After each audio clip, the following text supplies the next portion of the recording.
Presidente. Boa tarde a todos, em primeiro lugar. As questões que foram colocadas, quer pelo Sr. Deputado Bacelar Gouveia, quer pelo Sr. Deputado Vitalino Canas, já abordam suficientemente, digamos assim, aquilo que são, por um lado, as dúvidas do PCP em relação a esta redação e, por outro lado, as objeções, digamos assim, que decorrem daquela que é, julgamos, a única interpretação possível desta proposta do CDS e que tem que ver com esta que o Sr. Deputado Vitalino Canas acabou de referir. De facto, este inciso final que o CDS se propõe acrescentar ao número 1 ao atual número 1 do artigo 30 da Constituição parece apontar para uma situação de exceção em relação àquilo que é a primeira parte do artigo, portanto, a sua redação atual. E a verdade é que aquele princípio, aliás, nem da exposição do Sr. Deputado Telmo Correia, resultou essa intenção de fazer uma exceção, digamos assim, àquela imposição que na primeira parte do artigo 30º, na redação que o CDS propõe, e que é aquela que está atualmente em vigor, proíbe a existência de medidas de segurança privativas ou restritivas da liberdade com caráter perpétuo, ou duração ilimitada ou indefinida. E, portanto, estamos em crer que se o objetivo do CDS era de facto este que o Sr. Deputado Telmo Correia expôs aqui, não temos razão para duvidar disso, de facto esta redação não é a redação adequada. Sem prejuízo, obviamente, de discordarmos daquela que é a intenção do CDS, mas isto também não é novidade. Não é novidade até porque esta discussão já a temos feito na sede própria, que é em sede da revisão do Código Penal. É no Código Penal que estas regras relativamente ao cumprimento de penas se definem e em sede de revisão do Código Penal, em sede de revisão do Código Penal, tivemos já a oportunidade de manifestar a discordância em relação a essa proposta do CDS, a essas intenções do CDS, e, portanto, sem prejuízo do CDS vir a adequar a redação, digamos assim, àquela que é a sua intenção, obviamente que fica desde já expressa a discordância do PCP relativamente a este intuito de alteração que o CDS manifesta. Até porque, aos elementos que o Sr. Deputado Vitalino Canas já aduziu, eu queria apenas acrescentar um outro. É que a liberdade condicional, e aí talvez discordando em parte daquilo que disse o Sr. Deputado Vitalino Canas, não tem um objetivo de premiar o preso pelo cumprimento da pena.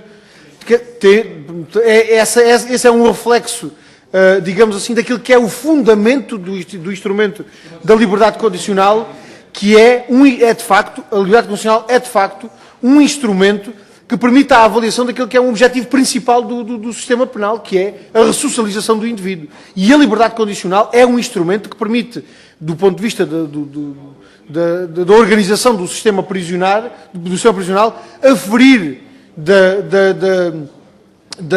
capacidade do preso se adequar o seu comportamento às regras sociais e à lei, e, portanto, a liberdade condicional é um instrumento acessório, digamos assim, desse objetivo principal do sistema penal, que é a ressocialização do indivíduo, e permite, de facto, aferir em função do comportamento do preso, não só na avaliação do comportamento do preso durante a execução da pena, mas também naquele que é a transição, digamos assim, para uma vida em sociedade com a sua libertação, da capacidade de conformar o seu comportamento às regras sociais e legais que estão definidas. E, portanto, também desse ponto de vista, encontramos um fundamento para não acompanhar esta intenção do CDS, ainda que o CDS venha a adequar a letra da sua proposta a essa sua intenção. Muito obrigado, Sr. Presidente. Relativamente a esta proposta do PSD para o artigo 31, queria remeter, não expondo as razões que já foram expostas, queria remeter para as razões que já anteriormente aduzimos relativamente às referências que em propostas anteriores do PSD se fazem às situações de internamento e de obrigação de permanência na habitação, para dizer que da parte do PCP acompanhamos a intenção do PSD relativamente a esta matéria. Aliás, tal como já referi anteriormente, e isso que é produtivo repetir aqui, no âmbito da última revisão do Código de Processo Penal, não só no âmbito da última revisão de 2009, mas também já na anterior revisão de 2007, tínhamos proposto, aliás, a equiparação de alguns dos aspectos que são relacionados com a prisão preventiva, também às restantes medidas de coação que consubstanciam limitações à liberdade dos cidadãos. E isto porque, tratando-se de medidas de privação da liberdade, elas devem estar sujeitas a um regime processual penal semelhante. Obviamente que, do ponto de vista das garantias de reação dos cidadãos que sejam visadas por medidas de prisão ou detenção ilegais, aplica-se exatamente o mesmo raciocínio relativamente a outro tipo de situações, particularmente em relação às situações de internamento e de obrigação de permanência na habitação. Esta questão que o Sr. Deputado Pita Ameixa levanta é, de facto, a questão que importa, digamos assim, aperfeiçoar, porque uma situação de detenção pode ter que ser atacada precisamente pelo facto de não ter sido decretada legalmente. E essa é, de facto, uma preocupação que a redação do PSD levanta, porque, por vezes, as situações que são objeto da providência do habeas corpus têm precisamente a ver com o facto de não serem elas próprias decretadas como deveriam ser e, portanto, serem executadas ilegalmente. E por isso parece-nos que esta redação da proposta do PSD, exigindo que tenham sido decretados ilegalmente, pode ser limitadora. Esta explicação que o Sr. Deputado Luís Marques Guedes deu satisfaz-nos e, portanto, se houver aqui alguma correção, digamos assim, daquilo que é a previsão, a redação que é proposta, da parte do PCP não temos nenhuma objeção em acompanhar esta proposta que é feita. Quer intervir? Sim, Sr. Presidente, muito rapidamente, só para deixar aqui também um outro alerta, que tem a ver com uma questão de concordância conceptual, porque agora fui confirmar e a proposta do artigo 28, apresentada pelo PSD, refere-se ao conceito do internamento provisório. Esta outra proposta refere-se ao internamento.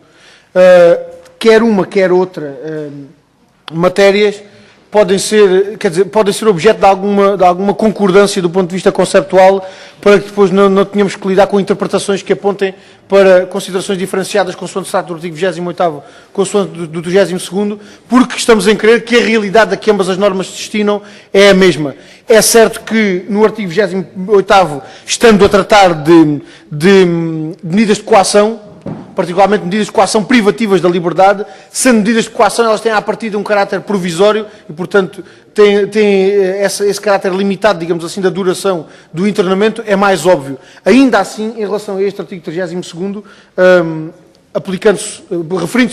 referindo-se ele ao processo criminal, obviamente que faz todo o sentido que haja uma concordância com aquela que é a previsão do artigo 28º e, portanto, deste ponto de vista, julgamos também que o aperfeiçoamento da redação talvez deva incluir também essa nota de concordância em relação às situações que são análogas, no fundo, que se trata de situações análogas relativamente às quais os dois artigos se referem.